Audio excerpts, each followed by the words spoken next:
परम श्रद्धेय संत वृंद, उपस्थित सभी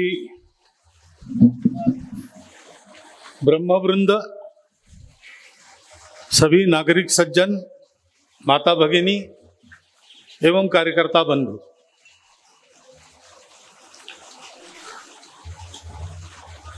इस जलस्तंभ के अनावरण के लिए यहाँ आना ऐसा तय हुआ था। स्वाभाविक बात है, यहाँ आएंगे तो श्री महाकाल का दर्शन पूजन ये तो होना ही चाहिए। बाकी बातें जुड़ गई है, उसमें कुछ तो सुसंगत है। जो दो स्मरणिकाओं का ग्रंथों का विमोचन हुआ वो बिल्कुल सुसंगत है। ये जो लगातार उपक्रम चला है उसकी एक कड़ी है, उसमें जो जो कुछ हुआ है उसका संग्रह उसमें आया है। लेकिन ये जो अभिनंदन पत्र और महर्षि दधीची जैसों से तुलना, ये सब अब जुड़ गई है। मैं ये जानता हूं, मैं भी उसके लिए कुछ नहीं कर सकता और आप भी कुछ नहीं कर सकते, क्योंकि कार्यक्रमों के समारंभ होना और समारंभों के उत्सव होना ये भारतवर्ष का स्वभाव है। ऐसा वो हुआ है। वास्तव में दधीची जैसी तपस्या करने वाले बहुत लोग पीछे हैं। कुछ हो चुके, कुछ आज है और कुछ कल होने वाले हैं, जिनमें मेरा नंबर नहीं है। मेरा नंबर नहीं है इसलिए उन्होंने मुझे यहां रखा है, तो सामने मैं आता हूं। ये सब उन्हीं का पुण्य प्रताप है जो संघ के बारे में अच्छे अच्छे शब्द हमको सुनने को मिल रहे हैं। नहीं तो हमको तो कभी संघ के बारे में अच्छा सुनने की आदत रही नहीं। खैर, प्रसंग का उत्सव हुआ है, लेकिन यह प्रसंग गंभीर प्रसंग है जो हम जानते हैं। एक तरह से प्रतीकात्मक है, एक तरह से करने लायक। जलस्तंभ का अनावरण हुआ है। शिव जी के सर से गंगा निकली, उनसे निकली इसलिए कि वही उसको धारण कर सके। अगर सीधे उतर जाती तो पृथ्वी का विदारण करके फिर से पाताल में चली जाती। लेकिन लोक कल्याण की बुद्धि से उसको अपने सिर पर तोलने वाले शिव थे। जैसे समुद्र मंथन के समय निकले 14 रत्नों में से एक को पचाने वाले शिव थे, इसलिए बाकी 13 रत्नों का लाभ जिन जिन को जैसा लेना था वो ले सके। वैसे इस गंगा का भी लाभ त्रिलोकों को इसीलिए हुआ कि उसको धारण करने वाले शिव थे। ये जो जल है, हम जानते हैं जीवन की आवश्यकता है, जीवन का उद्गम भी वही है और जीवन का पोषण भी वही है। तो जलस्तंभ का हमने अनावरण किया। अभी जलस्तंभ मंदिर के प्रांगण में क्यों है? इसलिए कि प्रायः मंदिरों के साथ जल जुड़ा रहता है। क्षिप्रा के किनारे हम है, नदी नहीं होती तो पुष्करिणी तो होती ही है, कुंड तो होता ही है। और ये सारा भगवान की पूजा और भगवान के भक्तों का जीवन धारण पोषण इसमें लगता है। तो भगवान की पूजा में जो लगेगा उसका तो कोई नाप नहीं है, जितनी करेंगे उतना थोड़ा है। उसी की वस्तु है, उसी को समर्पित कर रहे हैं। अहंकार भी नहीं रखना चाहिए, परंतु हमारे पोषण संरक्षण में लगेगा तब। इसकी अति भी नहीं होनी चाहिए और इसकी कमी भी नहीं होनी चाहिए। इसलिए हर जल स्रोत में अगर मर्यादा से अधिक कम हो गया तो सावधान करने वाला, और मर्यादा से ऊपर चला तो भी सावधान करने वाला कि बाढ़ आ रही है। एक स्तंभ हर जगह लगा रहता है परंपरागत अपने जो तालाब है, कुंड है, नदियां हैं, कहीं न कहीं आपको ये स्तंभ लगे हुए मिलेंगे, उनको कहते हैं जल स्तंभ। तो हमारे लिए ये एक नाप है, मेजर है। हमारी अपनी करनी से जल की कमी नहीं हो रही, जल की अति नहीं हो रही। इसको सतत देखते रहना पड़ता है। इसका स्मरण देने वाला ये जल स्तंभ है। हम इसका रोज दर्शन करें और इसका भी चिंतन करें कि ऐसा तो मेरे करने से नहीं हो रहा है ना, मेरा करना कहीं दुनिया में जल की कमी को बढ़ा नहीं रहा है ना, और मेरे करने से जल का कहीं अपव्यय नहीं हो रहा है ना। ज्यादा हो जाता है तो अपव्यय हो जाता है, बाढ़ तो नहीं आएगी हमारे करने से। लेकिन ऐसा भी होता है कि हमारे करने से बाढ़ भी आती है। शहरों में पानी के निकासी के रास्ते हम बंद कर देते हैं और एक दिन अच्छी वर्षा हो जाती है तो फिर दूरदर्शन पर अमुक शहर जलमग्न हो गया, लोग छाते को उल्टा करके उसकी नौका बना के जा रहे वगैरह वगैरह सारा देखने को मिलता है। अरे पहले होता नहीं था, आज क्यों हुआ? पटना शहर है, पटना, पुराना पटना, वो गंगा की बिल्कुल ही निकट है, तट पर ही है। वहां कभी भी पानी रुकता नहीं, बाढ़ आने पर भी शहर में पानी आता नहीं। और उससे 20 गुना बड़ा नया पटना बसा है, गंगा से दूर है, लेकिन वहां अतिवृष्टि होने से बाढ़ आती है और पानी भी ठहरता है जो 4 महीने उतरता नहीं। ये दोष तो गंगा जी का नहीं है, ये दोष तो बनाने वालों का, उपयोग करने वालों का है। इस जलस्तंभ के दर्शन से और उसके दर्शन के पीछे अपने चिंतन से हम इस अयोग, अतियोग या मिथ्या योग की गलती से बचेंगे। और जल ये एक हमारी दृष्टि, जब हम जल कहते हैं तो हमको पानी दिखता है। किसी शास्त्रज्ञ को पूछेंगे तो वो कहेगा हाइड्रोजन के 2 अणु है, ऑक्सीजन का 1 है। लेकिन जल केवल इतना नहीं है, जैसा मैंने कहा जल जीवन का स्रोत भी है। तो जल एक तरह से जीवन ही है। और ये जीवन मनुष्य को क्यों मिला है, पशुओं को क्यों मिला है, पशु नहीं जानता।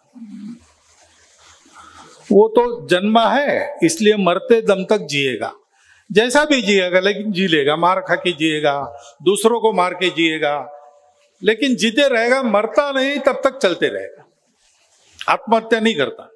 अपवाद होते हैं, लेकिन सामान्यतः पशु आत्महत्या नहीं करता, क्योंकि उसको विचार ही नहीं है, बहाने ही नहीं है, ये जानकारी नहीं है। मनुष्य का ऐसा नहीं है। मनुष्य इस सृष्टि का घटक, पशुओं जैसा वो भी एक घटक है। प्रकृति में वृक्ष है, प्रकृति में पक्षी है, वैसे मनुष्य भी है।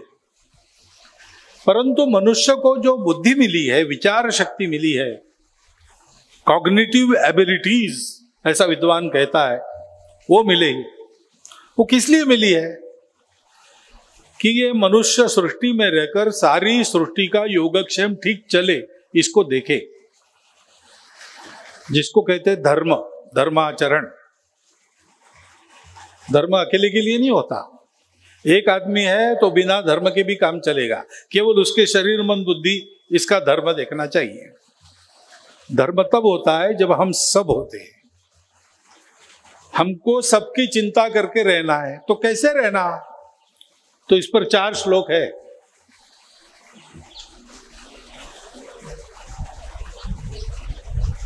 तो उसमें क्या क्या लिखा है देखिए। पहले जल का महत्व है। अपसु में सोमो अब्रवीत दंतर विश्वानि भेषजा। सोमदेव ने मुझे कहा है कि जल में सारी औषधियां निहित है। विश्व का सारा चिकित्सा करने वाला जो तत्व है वो पानी में है, और ये वास्तविकता है, और भारत के लिए तो है ही। क्योंकि भारत की परंपरा में आयुर्वेद है और आयुर्वेद की अधिकांश दवाइयां ये वाटर बेस्ड, ऐसा कहेंगे आज अंग्रेजी में, ऐसी होती है। पाश्चात्यों की भी चिकित्सा चलती है, उनकी अधिकांश दवाइयां देखें आप तो अल्कोहल बेस्ड होती है। इसलिए जिसको पहले से आयुर्वेद की आदत है उस पर एलोपैथी बहुत ज्यादा परिणाम नहीं करेगी, और जो पहले से एलोपैथी ही ले रहा है उस पर आयुर्वेद का असर होगा तो जरूर, लेकिन देर से होगा। क्योंकि शरीर को जिस मूल तत्व की आदत है वो इन चिकित्साओं में बदल जाता है। हमारे यहां जल, ये विश्व के भेषज को अपने में समाहित करने वाला तत्व है। तो इस जल को पानी करके नहीं पीना है, इस जल को, ये मेरी शरीर का पोषण करने वाला और रक्षण करने वाला तत्व है, ऐसे लेना है। ऐसे लेना है तो पानी को कृतज्ञता बुद्धि से देखना पड़ेगा। ये मेरा पानी नहीं है, ये पानी भगवान ने जीवों के लिए एक औषधि निर्माण करके रखी है। भगवान के प्रति भक्ति और इस औषधि के प्रति कृतज्ञता मन में रहनी चाहिए। भक्ति और कृतज्ञता से जिसका जीवन होता है उसका जीवन विश्व को आगे बढ़ाता है, और अश्रद्धा और स्वार्थ के लिए जीने वाले लोग जीवन को पशु से बदतर जीवन बनाते हैं। हम मनुष्य है, हमको क्या चुनना है उसकी याद स्तंभ देता है। ऐसे ही आगे कहा है कि इस जल का ग्रहण मैं कर रहा हूं। क्यों कर रहा हूं? मैं ये समझकर कर रहा हूं कि ये मेरी आत्मरक्षा है। यानी शरीर मन बुद्धि से बना ये भौतिक शरीर, उसकी रक्षा तो है ही, लेकिन ये सरस रहेगा, सतेज रहेगा, काम करेगा, तो इस मनुष्य शरीर का ही ये गुण है कि ये जीवन के भौतिक तत्वों में नहीं ठहरता, वो ऊपर उठना चाहता है। आहार निद्रा भय मैथुनंच सामान्य में तक, वहां रुकता नहीं, वो धर्म और धर्म के मूल में अध्यात्म, उसकी ओर जाता है। सत्य को जानना चाहता है, और सत्य को जानते हुए भी एक प्रवाही सहानुभूति, जिसको करुणा कहते हैं, जल जिसका एक प्रतीक माना जाता है, उसका भी प्रवाह उसके अंदर रहता है। और इसलिए एक ऋचा में ये कहा है कि इस जल से हमारे बुद्धि के घोड़े दौड़ते रहे, हमारी इंद्रियां हमारे जीवन को धारण करने में सक्षम हो जाए, शरीर स्वस्थ रहे। क्योंकि मनुष्य जन्म लेकर हमको स्वस्थ रहकर धर्म साधन करना है। शरीरम आद्यम खलु धर्म साधनम, धर्म का साधन करने के लिए एक टूल है हमारा शरीर मन बुद्धि। स्वार्थ में फंसने के लिए नहीं है, पाप करने के लिए नहीं है, परोपकार करने के लिए। और इसलिए इस जल की महत्ता इन श्लोकों में गाई गई है, और इसको आत्मरक्षा का मंत्र भी बताया गया है, और इसके द्वारा सुख मिलता है। क्योंकि अगर हम पशु जैसा व्यवहार करने लगे तो सभी दुखी होंगे। आखिर मनुष्य के रहते दुनिया सुखी हो, इसका उपाय क्या है? मनुष्य धर्म से चले तो सारी दुनिया सुखी हो जाती, क्योंकि बाकी सबको यह धर्म बंधन के रूप में मिला है। मनुष्य को चुनने का स्वातंत्र्य है।